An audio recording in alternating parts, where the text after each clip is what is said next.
오늘 디도서 3장의 강의 이제 마지막 강의인데 1절부터 7절의 말씀의 핵심은 7절에서 묶어져 있어 앞에 모든 말씀들을 한목에 다 받고 있어요. 7절 한번 보세요. 7절 우리로 그의 은혜를 힘입어 의롭다 하심을 얻어 영생의 소망을 따라 상속자가 되게 하려 하심이라. 그러니까 앞에 쭉 너는 그들로 하여금 통치자들과 권세 잡아서 복종하고 순종하고 선한 일 하고 비방하지 말고 다투지 말고 쭉 이 배열이 나열되어 오는데 그 마지막 7절에 그의 은혜를 입어 의롭다 하심을 얻어, 그분 하나님의 은혜를 입어서 의롭다 하심을 얻어 영생의 소망을 따라 상속자가 되게 하려 하심이라. 은혜를 입었다는 거예요.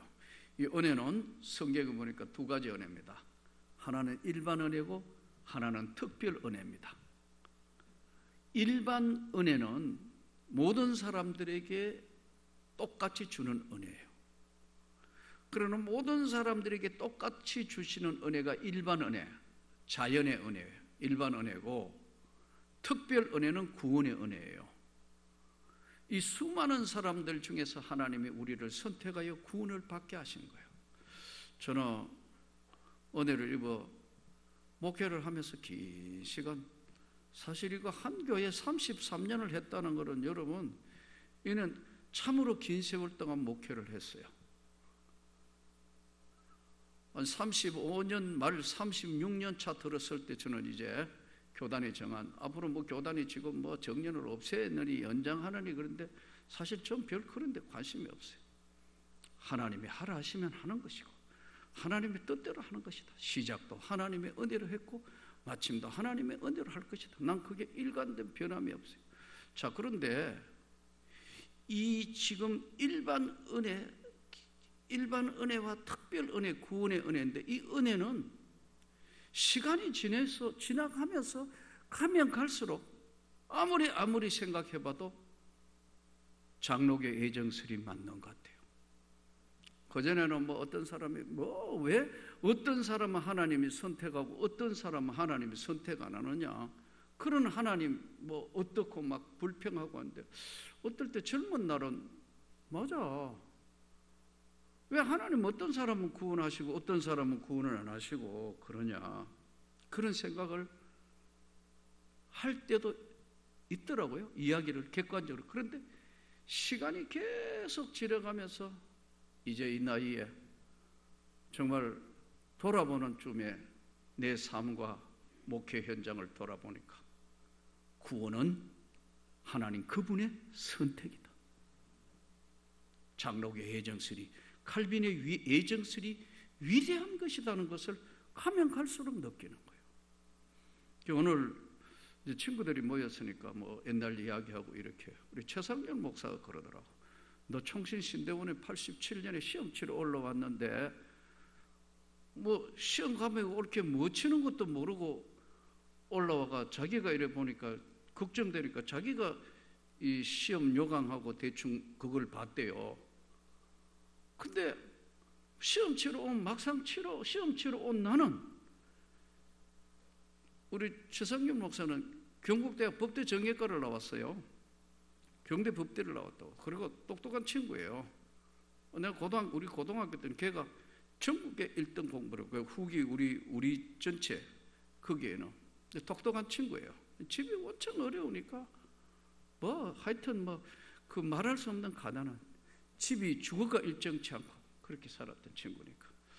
근데 기업은행에 다니다가 이제 부인도 사모님도 기업은행 다녔거든요. 어쨌든 뭐 그런 상황에 있어서 이제 그랬는데, 그 당시에 뭐 사업하고 뭐 그랬는데, 이 친구가 내가 시험 치러 오는 날 서울에 잘 데가 없으니까 그 뭐 우리 호텔에 잘 형편도 아니고 뭐 여간도 마땅치 않고, 그 친구 전화했더니 왜 왔냐 해서, 내가 내일 총신신대원 시험인데 사실 하나님이 니는 내일을 해라 해가 나 사실 시험 과목도 옳게 모르고 시험 치러 왔다니까.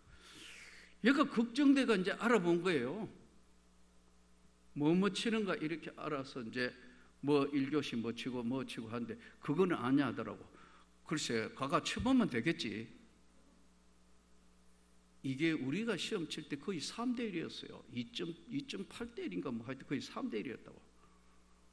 그 보통 2년 3년 이 공부를 해야 되는데 한 번도 공부를 안 하고 복음 전도회는 하다가 덜렁덜렁 올라와가 시험 치러. 이 친구 입장에서는 볼 때 이 친구는 공부도 잘했고 뭐 이걸 내용들을 하니까 그 시험 치는 날 그 저녁에 또 그거 원래 뭐 갑자기 공부하면 되나요? 내일 시험 치는데 그거 2년 3년 준비해야 될 공부 하나도 준비 안 하고 오늘 우리 최 목사 말대로 와가 시험 치러 온다는 게 밤새도록 또 하나님 만난 간증을 하고 있다가 보니까 잠도 옳게 못 자고 아침에 여기 학교 시험 치러 갔는데 따라왔다고. 그 첫 시간에 영어를 친 거예요. 영어를 시험 쳤는데 맨 마지막에 해석 문제고 나머지는 정확하게 몇 문제 모르겠는데 사지선다형이에요. 근데 그게 너무너무 어렵게 나온 거예요. 그러니까 아마 이제 총신의 교수들이 젊은 날 유학해가 가가지고 이제 와가 미국 공부하고 온 사람들이 이 좀 수준을 높여야 된다. 이가 갑자기 영어 시험을 너무너무 어렵게 내. 4개 중에 하나 고르기 사지선다형 내는데 과락이 기본적인 과락이 있잖아요. 4개 중에 하나 찍어도 아무리 잘 찍어도 20개 맞추기 힘들다는 거예요. 근데 100분 시험 100분 줬는데 밖에 기다렸는데 내가 몇 분 만에 나왔냐면 23분 만에 나온 거예요. 오늘 처음 그러더라고. 너 뭐 공부도 하지도 하나도 안 했더니 23분 만에 나왔는데 시험 쳤냐 하니까 뭐 주님이 주신 은혜대로 찍고 나왔다 그러더라고요. 근데 보세요. 그게 확률을 뛰어넘는 점수가 나온 거예요. 그래서 자기는 내가 뭐 하나님 만났던 이야기에 거기 은혜 받은 게 아니고 시험 된 데 은혜 받았다는 거예요. 왜냐하면 이거 확률상 이거는 없는데 확률을 뛰어넘어가지고 이거 하면 그냥 막 찍는 거예요. 그러니까 여러분 문제가 앞에 문장이 굉장히 기는데 이래 보다가 뭐 해석이 안 되고 이래 보다가 왜 다는 모르겠더라고. 그러니까 준비도 하는. 그리고 어지간히 영어랑 공부를 해도 여러분 그게 시간이 흘러가면서 매일 책을 보는 사람 아니면 그게 되냐고요. 그러니까 2년씩 3년씩 준비하는데 한 번도 준비 안 하다가 찍었는데 확률을 뛰어넘어가 된다. 그래서 지금 와서 생각해보면 그래서 자기가 그 다음 해 이제 우리 최 목사가 시험을 쳤는데 그 다음 해도 교수들이 굉장히 어렵게 낸 거예요. 그러니까 뭐 최 목사야 밥만 먹고 사법고시까지 외무고시 공부를 또 계속했으니까 공부를 계속한 친구니까 법대 정예과를 나오고 그러니까 이제 그런 과정들을 오늘 이야기하면서 이야 도무지 이해할 수 없는 하나님이 역사라는 것을 자기는 그때 알았다는 거예요. 네가 뭐 청성서 은혜 받아가 성령 받은 이야기 자기는 그런 게 하나도 안 들리고 이게 시험 과목도 모르는 게 진짜 과연 될까 했는데 되쁘더라는 거예요. 그래서 내가 웃으면서 그랬어요. 내가 한 게 아니고 하나님이 억지로 갖다 붙이신 거야. 그러니까 맞다는 거예요. 그러고 사실 저는 공부는 신학대학원에 가서 그 다음부터 정말 머리가 터지도록 공부를 하게 됐다. 내가 가만히 돌아보니까 신학대학원에서 공부한 신대원 3학년 박사과정 공부한 게요. 한 학기 공부한 게 내가 초등학교 1학년 들어가가 대학교 졸업할 때까지 공부한 것보다 더 많이 했다니까. 그러니까 지금 와서 생각해 보니까 이것도 하나님의 은혜라. 그러니까 이게 오늘 본문이 은혜를 입었다는 거예요. 그래서 우리가 은혜를 입었을 때는 하나님의 뜻대로 살아야 되는데 우리가 순종과 선행을 하며 너희가 다투지 아니하며 관용하며 온유하며 행위 구원이 아니고 성령의 새롭게 하심을 따라 상속자가 되게 하시려고 은혜를 주셨다. 아멘. 우리가 사실 요즘 뭐 되는 것도 없고 어렵고 대부분 힘든 분들이 많습니다. 근데 인도네시아에 가서 사는 사람들하고 인도네시아에 보면 유황 광산이 있어요. 유황 3,000m 꼭대기에서 그 지진이 일어나고 난데 땅에서 지표면에서 올라오는 유황 이 유황 이게 아주 가스가 심하잖아요. 그 노란 거 그걸 깨가지고 그걸 가져와가 이제 밑에 오면 다시 가루로 만들어가 그거를 종이, 화장품 뭐 이런 데 사용하거든요. 근데 이거를 캐기 위해서 광부들이 밑에서부터 끝까지 올라가면 3,000m 산이라 고지가. 그러니까 이게 평생에 17세부터 이 일을 해가 거의 55세, 58세, 60 넘으면 체력이 딸리면 못 하는데 그 올라갈 때 이제 또 내려올 때는 150kg을 그 황을 떼가지고 와가 이제 파는데 올라갈 때 무게가 이제 자기가 이제 가지고 갈 이제 수레를 들고 가야 되니까 수레 무게가 자그마치 25kg예요. 그러니까 25kg를 메고 3,000m 산 꼭대기에 올라가가 그 위험한 절벽 이렇게 3,000m 절벽인데 그 유황 깨서가 올라오는데 그걸 노란 걸 깨가지고 거기 마대포대에 다 해가 담아가지고 다시 150kg를 체중은 50kg 나가는 사람이 150kg를 이거 해가지고 그 도로에 이제 이 짐술에 끌 수 있는 데까지 또 한 1.5kg 가까이를 지게처럼 이래 제가 중심 잡아가 가져와가 그걸 수레에 실어가지고 벌벌벌 떠면서 한 번만에 못하니까 5번, 6번 거기에서 올라내려가 다 채워서 내려오면 얼마를 받나? 2만 원. 우리 돈 2만 원 받는 거예요. 그러니까 낭떠러지 때려서 사고 나는 사람, 죽는 사람도 많은데 그래도 끝까지 오직 가족을 먹이 살려야 된다 이거. 내가 안 하면 가족이 굶어 죽기 때문에 이것도 그 인도네시아 그 산골짜기 사는 사람한테 하루에 2만 원 버는 거는 대단한 수익인 거예요. 하루에 보통 거기 있는 사람들 버는 사람들이 2,000원을 못 벌어요. 근데 2만 원 버니까 그것도 아무나 시기 주는 게 아니고 그 마을에 있는 사람들이 그걸 하는데 그 마을 사람들이 아버지가 그걸 했고 자기가 그랬고 근데 이 자식들은 키우면서 내 자식들은 공부 시켜가지고 절대 이런 일을 안 시키겠다고. 근데 어깨를 이렇게 보니까 이 어깨가 가죽이 생긴 거예요.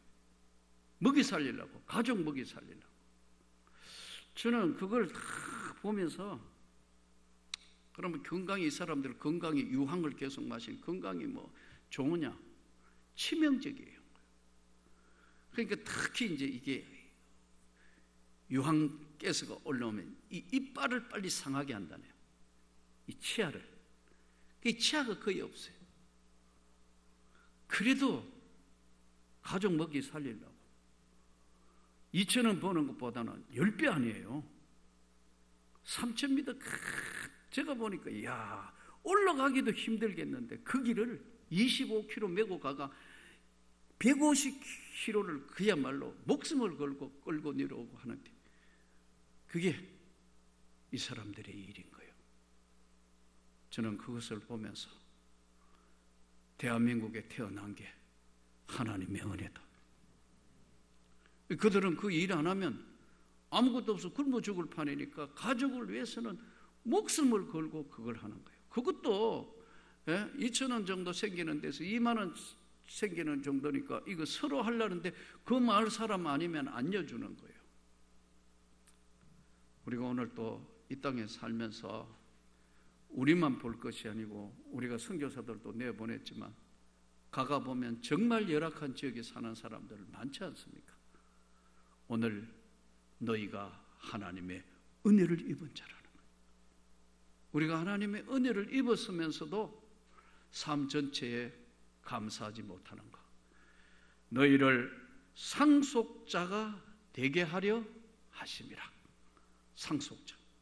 그래서 우리가 하나님 앞에 끝까지 정말 하나님의 은혜 입은 자로서 오늘 어렵고 힘든 조국의 대한민국의 상황들을 보면서 그래도 하나님이 이 좋은 곳에 태어나서 이 땅에 살게 한 것이 하나님의 축복인 줄로 알고, 더더군다나 이 지금 코로나 시대에 어렵고 힘들지만 하나님 앞에 언제나 우리가 기도하고 신앙을 지킬 수 있다는 게 하나님의 은혜 아니겠습니까? 끝까지 상속자 하나님의 은혜 입은 자라는 사실을 잊지 않고 살 수 있기를 축복합니다. 두 번째, 이제 8절부터 11절의 말씀을 보시기 바랍니다. 8절부터 11절 우리 같이 8절부터 11절 같이 읽겠습니다. 이 말이 미쁘도다. 원하건대 너는 이 여러 것에 대하여 굳세게 말하라. 이는 하나님을 믿는 자들로 하여금 조심하여 선한 일을 힘쓰게 하려 함이라. 이것은 아름다우며 사람들에게 유익하니라. 그러나 어리석은 변론과 족보 이야기와 분쟁과 율법에 대한 다툼은 피하라. 이것은 무익한 것이요 헛된 것이니라. 이단에 속한 사람을 한두 번 훈계한 후에 멀리하라. 이러한 사람은 내가 아는 바와 같이 부패하여 스스로 정죄한 자로서 죄를 짓느니라. 신앙생활 하는데 하등에 도움이 안 되는 것은 변론과 족보 이야기, 집안 이야기, 변론, 다투는 거잖아요. 이게 맞네, 저게 맞네. 신앙생활에는 이게 도움이 전혀 안 된다. 그래서 오늘 성경은 말씀하기를 너희가 어리석은 변론과 족보 이야기와 분쟁과 율법에 대한 다툼은 피해라. 이것은 무익한 것이고 헛된 것이다. 아멘. 이는 헛된 것이라는 거예요. 그러면서 특히 이단에 속한 사람은 한두 번 훈계한 후에 멀리하라. 이번에 코로나 사태 이후에 신천지의 실체와 한국교회 준비라는 책자에 보니까 이단 상담소장인 신영록 목사님이 쓴 글에 앞으로 이제 신천지 탈퇴자들이 정통교회로 유입되는 문제가 생길 수 있기 때문에 한국교회가 경계심을 가져야 되지만 이전과 다르게 유전함을 가져야 한다. 그러니 이제 지금 책을 쓰셔서 피해 가정은 어떻게 대처하며 교회 차원에서는 어떻게 대처를 해야 될 거냐. 한마디로 이야기하면 집 나간 잃어버린 양들이 돌아오는 것을 생각하면서 이들을 품을 수 있는 교회가 준비를 해야 한다. 교회가 이거를 안타깝게 생각하고 잘 해야 되는데 이번에 이제 이 사건이 일어나면서 오늘 이 신천지 실체와 한국교회 준비해 보니까 이 신천지 교회의 일반적인 교회 조직과 다른 폐쇄성, 숨기고 위장교회 있고 그 다음에 복음방 따로 있고 뭐 이런 것들을 일반 사람들이 들으면서 얼마나 어떤 것인가를 다 알리게 했는데 오늘 우리는 이제 목사니까 그런데 오늘 친구 장로님한테는 다른 안 믿는 친구들이 있을 거 아니에요. 그 친구들이 신천지 사건 일어나니까 막 전화가 와가지고 너 교회 나가지 마라 그러더래. 왜냐하면 다 신천지인 줄 알고 그만큼 모르는 사람도 있더라는 거예요. 친구들 중에. 그래서 그게 아니고 이렇게 설명하니까 그게 그거 아니야? 그렇게 이야기하던 친구도 있더래요. 그래서 할 수 없이 이제 그것 때문에 오히려 대화하면서 전도의 기회가 돼서 참 감사했다는데 이 신천지 교회에서의 이제 폐쇄 승인인데 이거는 처음부터 뭔가를 알리지 않고 계속해서 이게 위장교회, 무슨 교회에서 이게 전국에 2,000여 군데 되었다는 거예요. 보고서에 의하면. 그리고 이번에 이제 이런 사건들을 통해서 어마어마한 조직이라는 것을 알게 되었다. 그래서 그들은 이 국민들이 의아해하고 또 신천지로 인해서 공분하게 하는데 이들이 조건부 종말론자들이라는 사실과 반사회적인 집단이라는 사실이 매스컴을 통해서 자꾸 알려지게 된 계기가 됐는데, 이만희 교주가 신천지 신도가 되면 육체가 죽지 않고 영생불사하는데 그 14만 4천 명의 왕같은 제사장이 되어 저들이 부귀 영화를 누리며 1000년 동안 왕노릇하게 된다는 그런 잘못된 교리를 퍼뜨림으로 학업을 중단하고 직장을 포기하고 가출과 이혼해 가면서 오직 교리 교육과 전도 포교 활동에 왕같은 제사장이라는 과대망상에 빠져서 잘못 가르친 것에 빠져 있는 사람들,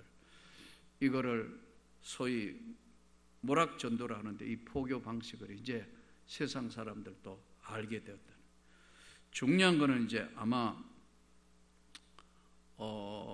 교주 사망 후에는 아마 큰 혼란이 오겠지만, 그러나 한국 교회가 이들을 잘 이제 받아들일 수 있는 그런 준비가 되어야 되고, 앞으로도 이제 위장교회나 이런 게 없어지지 않고 대면 비대면의 시기에서는 SNS로 또 우리도 온라인 하지만 이런 것들로 굉장히 더 고도의 전술화 될 수 있다는 것을 생각하면서 이제 한국교회도 정신을 차려서 이들의 영혼도 구원할 수 있는 넉넉한 마음과 또 하나님 앞에 간절한 기도와 이 준비가 돼야 된다, 이런 이제 발표였어요. 우리가 돌아보면서 사실은 오늘 이 시대를 살면서 정말 이단에 속한 자 조심해서 우리가 다루며 이들을 안을 수 있는 넉넉한 지금 한국교회 준비가 되는데, 사실은 이게 준비가 안 돼서 갑자기 신천지들이 와도 이들은 잘못된 교리로 무장되어 있는데, 특별히 목회자들이나 이런 정도가 아니고 그리고 조직적으로 성경 공부 안 한 사람들하고 대화 시기가 저들하고 이야기해 보면 저들 무장이 훨씬 강해요. 문제는. 그래서 저는 이번 기회에 제가 늘 말씀드리는 여러분들이 정말 다시 성경을 좀 조직적으로 공부할 수 있었으면 좋겠습니다. 좀 성경을 조직적으로 공부를 해서 예수 그리스도에 대한 것, 교회론에 대한 것, 종말론에 대한 것, 그리고 하나님의 예수 그리스도의 기독론과 신론과 이 모든 사실 그 기독교 핵심 기본 진리 같은 거, 이런 걸 좀 꿰뚫러서 알고 있으면 이렇게 질문하면 이렇게 정확하게 답변을 할 수 있어야 되는데, 조직적으로 성경 공부를 하지 않은 분은 알고는 있는데 표현을 못 하세요. 그래서 오늘 이단에 속한 자, 특히 이제 신천지나 그 외에 이런 사람들하고 만나면 변론을 해가 네가 맞네 안 맞네 이래 해가지고는 절대로 해결이 안 돼요. 그래서 이 문제는 성경 지식적인 문제가 아니라 더 깊이 들어가면 영적인 문제예요. 그래서 열심히 우리가 이 어마어마한 지금 이번에 저들의 조직을 보고 어마어마한 것들을 보면서 우리 다시 한번 오늘 이단에 속한 것에 대한 디도스의 말씀을 들으면서 잘 준비하고 품을 수 있는 우리 모두가 되기를 축복합니다. 이제 마지막으로 12절부터 15절의 디도스의 총 결론에 대한 말씀을 우리 12절부터 15절 한번 같이 하나님 말씀 봉독합니다.